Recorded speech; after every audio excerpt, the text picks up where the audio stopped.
everyone. Thank you for tuning in to another episode of Muse by Mariah, the podcast. I am so excited for today's episode. I am getting into something that I've always wanted to get into, and I have a special guest to kind of help me debrief that. We're going to learn about the topic, dive into it, and talk about how we can incorporate it into our daily lives. So, Jennifer, thank you so much for joining. Thank you for having me, Mariah. I'm so excited for this conversation, This and I love talking on this topic. So, It's going to be so good. I'm actually really, really excited. So, Jennifer is a health coach. She specializes in holistic lifestyle using our three doshas, which we're going to get into both, and how to transition into that lifestyle, even if it's just little baby steps, because I feel like we're going to get a lot of information today. So, trying to figure out what to do first might be hard, but Jennifer is going to help us walk through it. And I know you go through this holistic lifestyle in a bunch of different ways, like using a mix of strength training, nutrition, yoga, and Ayurveda. Can you just give us a little bit of background about you, your brand, all of this, and how you came into this line of work? of course. So, many years ago, I was not into health and wellness whatsoever. I just never really had that in me. I never was taught any of these things like, hey, eat the right foods and move your body and work on your mental health. And so, when I entered my late teenage years, early 20s, things started to catch up with me. I couldn't treat my body the same way I was treating it for many years, and I started to get very sick.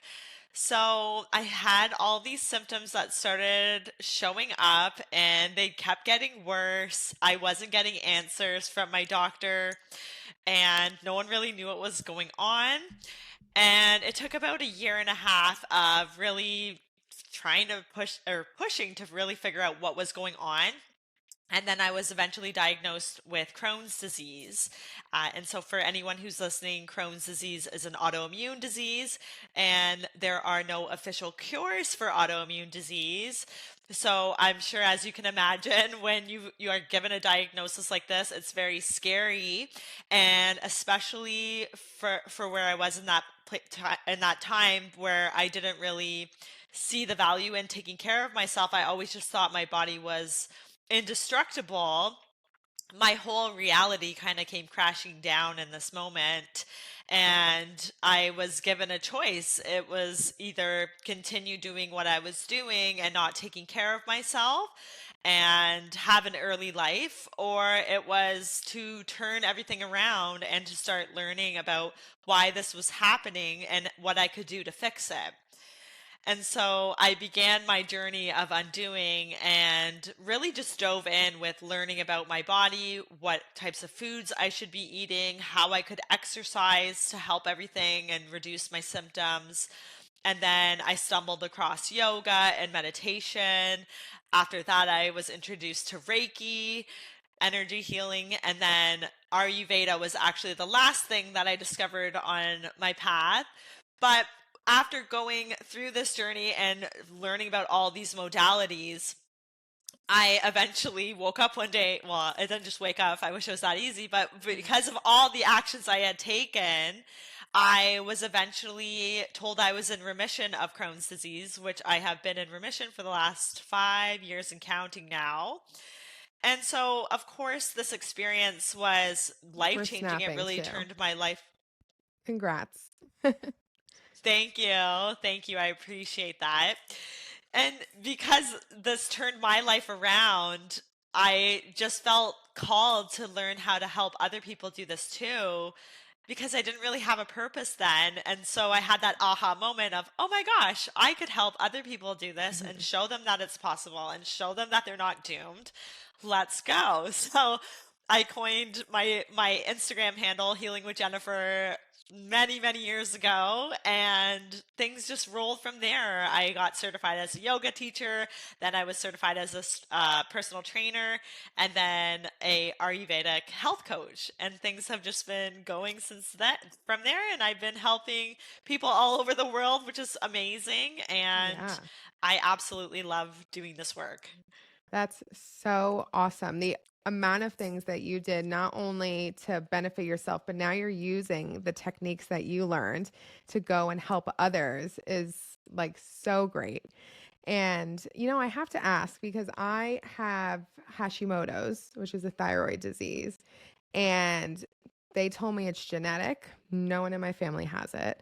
And I'm very, very low on the spectrum. I take the lowest dosage possible, but I've been playing around with different like diets and medicinal herbs that I've been using without getting into so much detail. Can you give like a little bit of a brief background? This is might be just my personal question asking, but like what foods you eat, anything that you stay away from and why?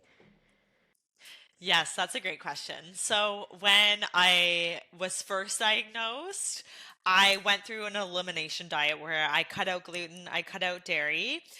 Though that was really hard. I didn't want to give up these things. I love cheese. I'm not gonna lie. Dairy is hard. I'll be completely Mhm. honest. Mhm. But I think it's important to do this at some point because it helps you start to identify what your trigger foods are Right. because your Mhm. trigger foods are going to be completely different than mine and versus Susie and versus Right. Carolyn. Like everyone's going to have a different protocol to take. And so I think it is important to do the elimination diet and not forever. I wish someone told me Right. that because I was thinking to myself, oh my gosh, I don't want to give up these things, but it's not forever, Right. right? And so we don't have to do it forever, but we can do it for a period of time so that we know what our trigger foods are and then we can go from there. Do you still eat meat by any chance? I do. So Okay. I I fluctuate. So during the summer months, I usually tend to not want to eat meat. And Okay. so I usually do lean more towards a plant-based diet. Mhm. And then during the winter and the early, like the spring, I do feel like I need more meat, so I do incorporate it. I don't eliminate it. Interesting. I stick to white meats, so like Right. I stick to chicken and fish and Mhm. turkey. I can have beef or red meat once in a while, but I know if I have it too much, I can, even though I'm in remission, I can still see those symptoms start to Yeah. show up, and I'm like, ooh, I overdid it here. Interesting. I try to stick to a plant-based diet, so I started incorporating and researching and learning about it in November 2021. And dairy is the hardest because you don't realize how many things have dairy, and especially like us being gym girls, a lot of protein-based materials are based off of animal protein. And it's not until, at least me, I haven't noticed around here in New York recently, a lot of the grocery stores plant-based protein was not a thing like as frequently as I'm seeing it now. In comparison to back then, everything was always based on animal protein. So I did the keto diet, low carb. It was great, helped me drop pounds like crazy, but it definitely wasn't something that was long term sustainable. So I was like, you know what? Let me just try the plant based diet. And I completely removed meat, and it was like life changing. Now, if I have red meat, I can tell my body is completely jacked up. I like dabble in chicken occasionally because I don't want my body to forget that. And I know if I did have want to have like a cheat day, that rejection is not fun. But I notice me being an athlete, my joints, my knees, I have been running miles, like the most miles I've ever ran in my life. I'm lifting heavy without having this meat. So I just wanted to ask like what your diet is because having this thyroid disease, they told me to stay away from dairy, stay away from red meat, soy, basically all of the above. And I started taking ashwagandha. I don't know if you're familiar with that. Yes, I And sure am. do you take it? I do take it. Oh, It's I love it. always recommended in Ayurveda. Well, not always, I shouldn't Right, say. It's not for everyone, but right. it's a big herb in Ayurveda. Yes. So So I yes. started taking Yeah. that and I wanted to see if it was going to have a effect on my thyroid disease. And I went and got checked to see if my levels were different after being on it for over a month. And they weren't. I was like, oh my God, this is great.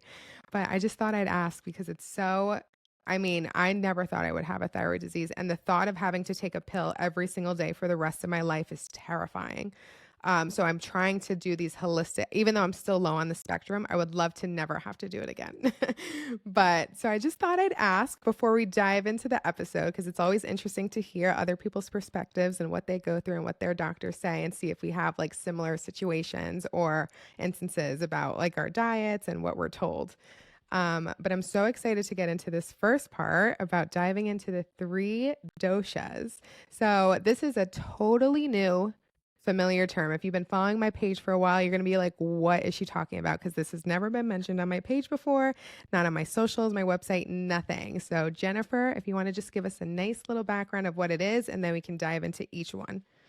Yes, so I think it will be easier to start with Ayurveda. What is Ayurveda? And so, if you don't, whoever's listening, if you don't know what it is, it's the sister science to yoga. So, it's how we can take what we're learning on our yoga mat into the practical world. And what's really beautiful about Ayurveda is that it teaches us that we're all different, we're all unique. And so, what's healthy for me might not be healthy for you. And when you hear the word dosha, a simple way to explain what that means is that we are all made differently. We all have a different formula. And so we have all three of the doshas within us, but with different measurements. And so people can get caught up in thinking, oh, I'm only one dosha. You have all three of them within you, but just you might have one or two that are a lot more, make up a lot more of you than the other one. And so once we start to recognize this, it becomes the science of life, and that's actually another way to describe Ayurveda is it's the science of life, and we can start to recognize this in others. I know you, Mariah. I was able to be like, "You're a pitta." I can tell. And I was like, what? Pita bread? But that's what's so great about it is you really start to understand yourself, and you'll be able to start to understand yourself when you are balanced and when you're out of balance. And then you'll know naturally what to do Mm-hmm. based on what you're feeling. And this is all, of course, making sure like hey, like what can I do to balance this? Which is see, it can feel overwhelming, but my goal with this conversation is to help it not feel confusing and for it to be Yeah. simplified. Mm-hmm. So let's get into all three. So you're saying I'm a pitta. So Yes. what is a pitta? What are the characteristics of it? I know you said we have all three, but it's kind of like personalities, type A, type B, type C. I'm considered a type A personality, but there's instances where I can be a type C and I can be kind of lenient, but also still have that dominant trait. So I know it's obviously different, but if you want to get into the topics of which, but let's start with pitta because I want to hear this.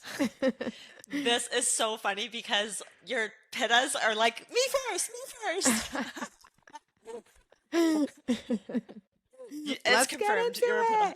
into it. Okay, so with the doshas, so there's the three doshas, and yes, of course, I'll start with pitta, don't worry. But I think it's important to recognize as well that the doshas are a combination of the five elements.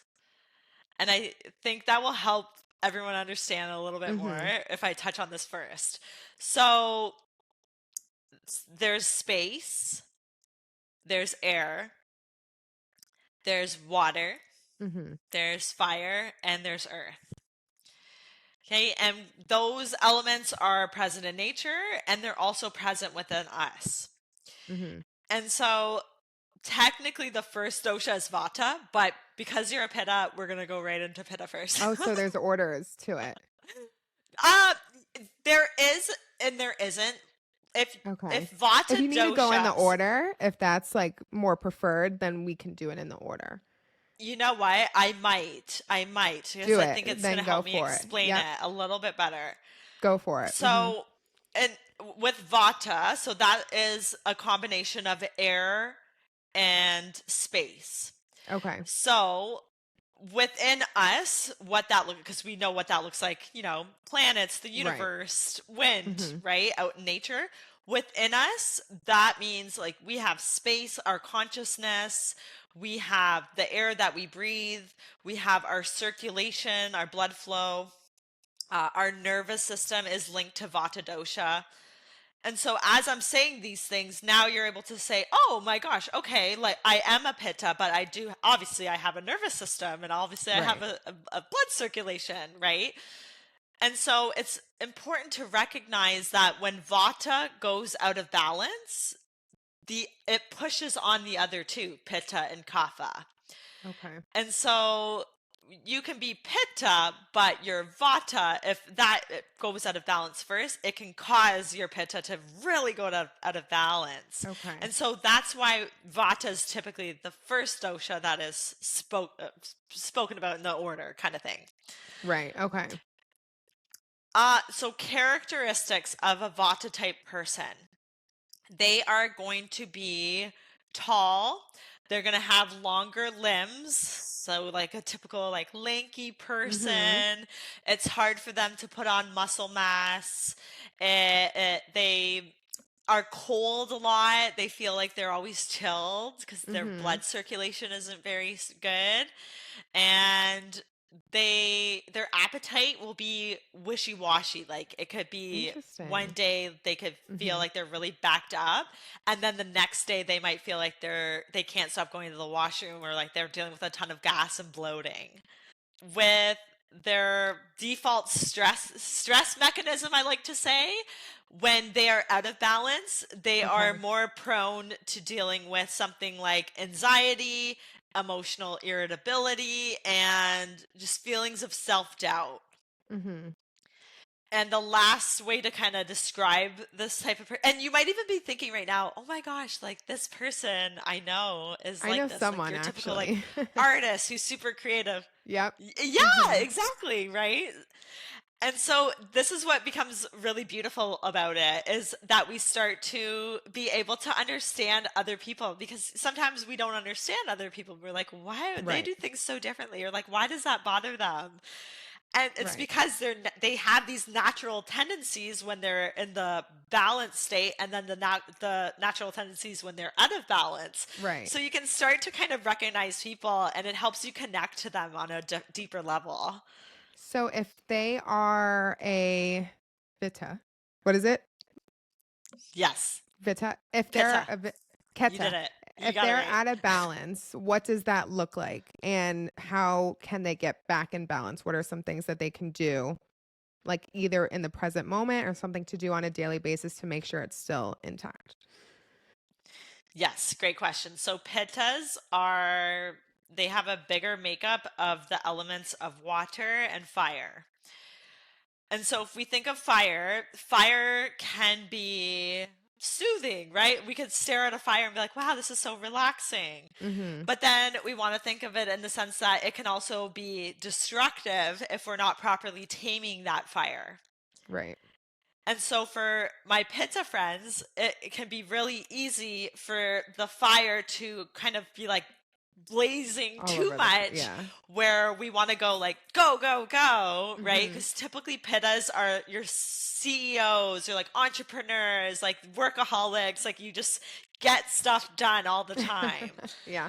Yeah, exactly. Yeah, yeah, and me too. I'm a pitta as well. So of course that's great. We want to, like, we have that determination and we have that drive. Mhm. But if we don't create a proper container for that energy, it can become wild Too and crazy. become Yeah. destructive, where, we lead ourselves to burnout and we're taking on too much. And then it's Yep. like things are happening. We're like, I can't even keep control of any of them. Right. What's happening? And like self-sabotage too, I So would think. exactly, you Mhm. got it.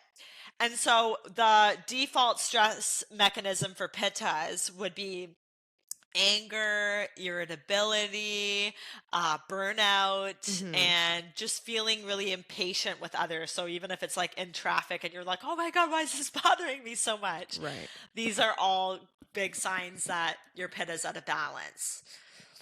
One thing that I haven't mentioned so far is that there are different seasons for each of the doshas.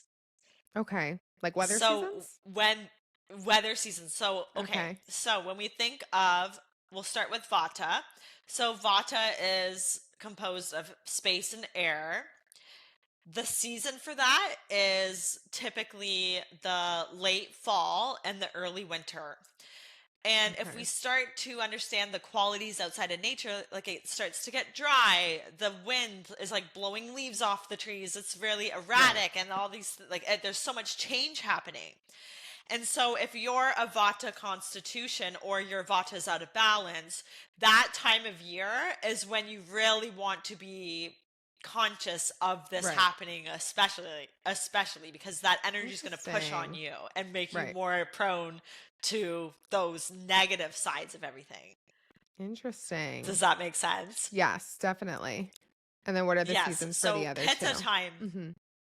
So Pitta time of year is we're slowly like making our way into Pitta season. So once it starts Summer. getting like really hot outside, Okay. Mhm. summertime, yeah, because if you Mm. think of like, Right. okay, the elements are water and fire, so it's Right. like those elements are naturally increasing in the summertime, Right. and so because those are increasing, it will increase in you too. And an easy concept to help you remember everything is like is going to attract more like, Right. right? So Mhm. it's going to create it could create destruction, Right. or you can look at it like, oh my gosh, okay, Pitta season's coming. I've been feeling really good. I know I might be a little more prone to irritability, anger, Mhm. impatience, overworking this summer. So how can I bring in the opposite of that? More fun, more downtime, more spending time in water that's very cooling in nature, right? And then Mhm. that's going to create the opposite effect for you. You can do the same thing with food. Okay, let's maybe stay away from the spicy foods and things that are very Right. heating in nature, because Okay. that's going to produce a lot of heat internally, right? And then so you Yeah. can see how I it love starts spicy to food be really though. easy to think about. Yeah. And that everything you're saying, I'm like, you're 100% a Pitta. We always like what we actually don't need. Okay. Interesting. We like what we already have enough of, because Got like it. always is Right. going to attract more like, Right. right? Yes. Totally makes sense. You want me to talk about Kapha next? Yes. The Let's get third one? into the next one. Okay, so the third one is Kapha or Kappa. People say it differently. There's no right or wrong. And it's composed of earth and water. And so if you think of those two things, like earth and water, that's very heavy and, Mhm. slow. And so the time of year for this would be, we're kind of in that right now. So early spring is when things start to shift in nature. The earth starts to heat up. The snow, well, a few months ago, the snow started Right. to melt, but like it didn't really. It was heavy on the ground. And so that can take a toll on our energy too, where we feel more sluggish and lethargic. And so the Kapha type people, and of course, like we all have kapha in us, but kaphas tend to be larger framed, bigger boned. They typically have issues losing weight. Their hunger levels are kind of high, where they tend to emotionally overeat. Okay. And so they always feel like they're drained and tired. They can't really get going. They don't have a lot of motivation. Their digestion is often slow. They're typically constipated and just can't go to the washroom Mhm. regularly. As for their stress mechanism, they'll typically resort to depression and just like avoidance. Like, you know what? I don't even want to Mhm. get out of bed. Like, what's the point? I'm just going to avoid this. I know what I need to do, but like, I just can't. And they Right. over attach themselves to things. So it's like if there's change, they're like, "Oh my gosh, what is happening? Like I can't adapt to this." Okay. And of course, I should touch on the positives of them too. I should have Maybe a started with little bit, that. just in case someone's Kapha people listening. are the most they're yeah, yeah, I'm like, "Oh my gosh," but Kapha people are like the most loving souls you'll ever meet. Like think of like a like like just someone's nana that's like, oh my gosh, come in, get like let me make Mm-hmm. you food. Like they have that kind of energy where they just want to like, love everyone and be supportive, and they're really loyal and they're really good friends, and yeah, they're really amazing people. But of course, like there's the good and there's the bad. So just Right. understanding, like, hey, just because you have the bad side, or you're like, oh my gosh, I resonate with all those, it doesn't mean you're a bad person or you're broken. It just Right. means that your cough is out of balance, and that there's some routines that can be changed so that you can feel lighter and you can feel Right. more, like you can just keep moving forward rather than feeling stuck. So is there, like, let's say someone's listening right now and they feel like they fit in the kappa dosha and they're like, "Oh, I don't really know if I like this." Like, is there a way where they can completely change not really who they are, but I guess how they go about life and kind of transition more into a pitta? Or this is not something, like, for example, I'm thinking like a zodiac, like you're stuck with your zodiac sign for the rest of your life no matter what. But this is something that you can change.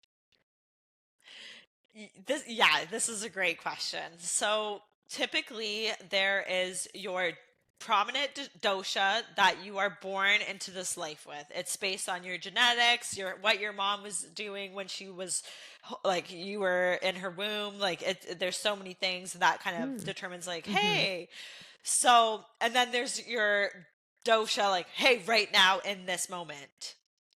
Because Okay. as you said, like you go through your life and you change, and you might change your Right. lifestyle, and so you might do something completely different and it's going well for a while, but then it's like gone to the other extreme where you're like, Mhm. okay, now my vata's out of balance and now this is Mhm. too much. How do I pump the brakes?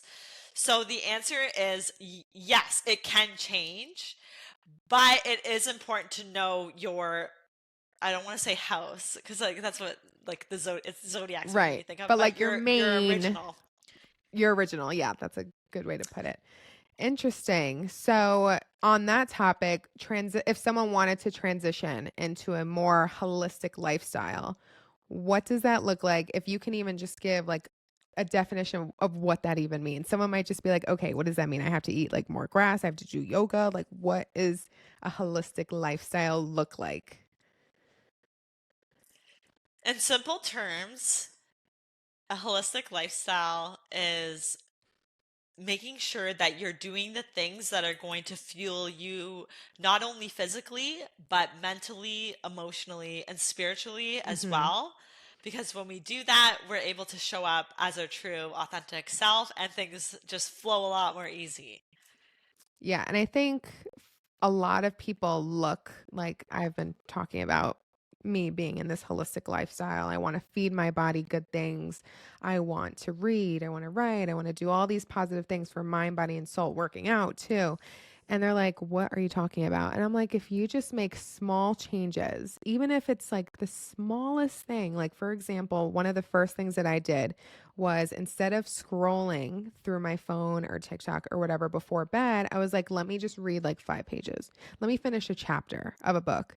And then you take these small instances and you just keep building on them in different ways for mind, body, and soul. That is bringing you towards this holistic lifestyle, which is what people don't understand. It's not like rocket science, it's literally bettering yourself in fun ways that you enjoy. If you don't enjoy working out, there's so many different types of way you can move your body. If you don't like running, no problem. Maybe walking is your jam. Maybe Pilates is your jam. There's so many different types of things, and I think people are can be. I'm not going to say are, but so like narrow minded and tunnel vision, and they're like, no, this is what this looks like. Like, no, you have to be open minded to the subject and find what works for you in order to really see the benefits and the changes in yourself. Yes, of course. And I'm sure you've seen this with the all or nothing approach. It's everyone tries to change every single thing Mhm. with the checklist of, oh, what I need to do this, this, and this, and this, and this. But you Right. can't get there when you're starting over here. You need to Right. take those baby steps. And then Right. eventually you get there. But yeah, the all or nothing approach is not sustainable, and then Mm-mm. that's what leads people to trying something and then be like, well, that didn't work for me. I'm gonna give up. I'm doomed. Nothing's gonna ever be better. I tell every time, I've probably mentioned it on at least three of my podcast episodes because it comes up all the time. I read in a book, I forgot what book it was at this moment, but if you do something consistently for 12 days straight, it becomes a habit. So if you focus on, for example, let's say the putting your phone down before bed, if you do reading 5 to 10 pages or a chapter every night before bed for 12 consistent days, you won't even think about it on that 13th day. It becomes routine. So I always tell people, don't look at the end goal, look at tomorrow. So if you can work on this every day for 12 days, once you get this down packed in your routine, then you work on the next little baby step and you do that for 12 days and you keep going because you don't need to, like, you don't want to say, oh, a year from now, I'm going to be like this. Granted, you could manifest that, right? But it's not positive when you talk in the future. You want to talk in the present. So that's what I tell my peeps who listen, and I'm repeating it again for the I don't know how many time. It's one step forward is a step, no matter how you look at it. And going back to the three doshas, how can you connect these into this transition for a holistic lifestyle? Even if it's something small you can talk about, or if you want to also get into kind of a long term thing. Yeah, so with Ayurveda, sometimes it can be overwhelming, right? Because Ayurveda is very masculine. Like, this is what you should do, and this is the list of foods to eat and not eat. And, food, your meals should always be fresh. Like, you should never eat leftovers. And that can be very overwhelming, right? And so I think it's important to recognize that you don't have to do it all. You can learn on the subject and learn about your type and really understand, oh, okay, this makes sense. Now I know how to recognize when things are out of balance and what are some simple ways I can bring myself into balance, because that's the beauty of Ayurveda is it doesn't Right. have to be follow to a T perfectly, right? It's all about knowing yourself, knowing your constitution, and then knowing what little tidbits of information from Ayurveda are going to help you. Because you Hmm. don't want it to become destructive where it's, Right. that all or nothing approach of, oh my gosh, I can't eat all my favorite foods. Well, yes, let's find a way that you still can in moderation and, Right. still enjoy your life and not feel In overly moderation. restricted. Keyword Yes. in moderation. I tell myself all the time, you can have a french fry in moderation. Make natural fries, cut up some Yes. potatoes, season them. They're better that way. You can still enjoy them in moderation. Before I get into our closing remarks about where we can find you, I love to ask my guests one key or major takeaway that you want the listeners to get from our 30 minutes together. I know there's a lot. It's I hard to think the pick. You can pick biggest, like a couple if you want. yeah, what's coming to mind right now is that everyone, yourself best, right? So often this, I see clients doing this and people that come to me when they need help, they're always searching outside of themselves for the answers. Right. And so I think it's important to recognize that the answers that you need are already within. Hmm. And once you're able to understand, of course, the other tool, like the tools, Ayurveda, human design, zodiac signs, like all these things we learn become these tools that help us to, like, hey, who the heck am I, or what works for me and what doesn't? We need those things. But there needs to be a line where we then say, okay, I have this information. How can I, like, put a pause on the information and sit with myself and ask myself, what do I need? Right. Rather than, Googling looking for the answers. Hmm. So everything you already have is within you. I love that because especially now with social media, a lot of times people look online and they're like, "Oh, I want to be like that." But you're an individual, and like you said, it's within you, so you have to find it first. And you should not use social media as a blueprint. That is my takeaway. But thank you so much for joining, Jennifer. If you can please announce where we can find you, your website, socials, any other fun information. And of course, if you guys miss it, I will include it all in the show notes so it'll be easier for you to get to. So the easiest or most popular place to find me is on Instagram. My handle is at Healing with Jennifer. My website is healingwithjennifer.ca. If you're curious about learning about your dosha type, I have a quiz on my website that you can take and it will let you know, hey, this is your main dosha, and then you'll get information on what can you do to stay in balance and what can you do to make sure that you stay away from those not so positive sides of the Traits. doshas.